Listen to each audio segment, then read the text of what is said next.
Je l'ai revu depuis, un soir près de sa porte, par un ciel bleu.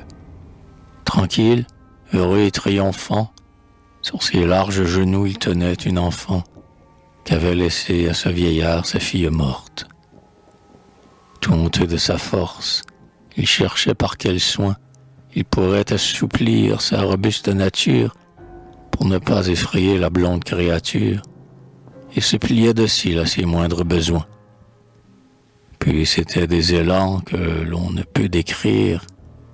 Il la pressait à l'antre, ses bras nerveux, et couvrait de baisers sa robe et ses cheveux, tandis qu'elle poussait de longs éclats de rire. Pauvre être! Un de ses pieds n'avait plus de souliers.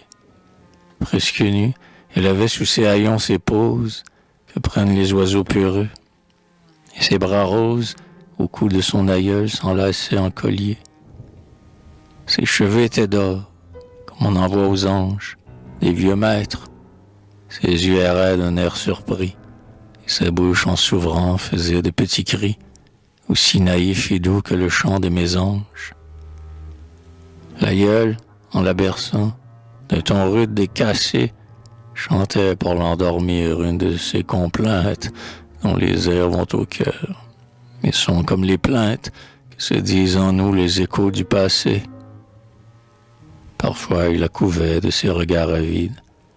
Toute sa vie était dans ses yeux, et pendant qu'il chantait son refrain triste en la regardant, une larme roulait dans le creux de ses rides.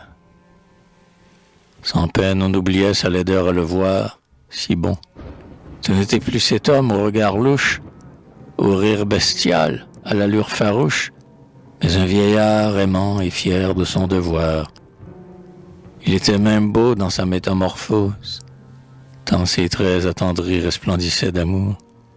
Comme en un soir d'automne, au sommet d'une tour, par les ans délabrés, un rayon d'or se pose.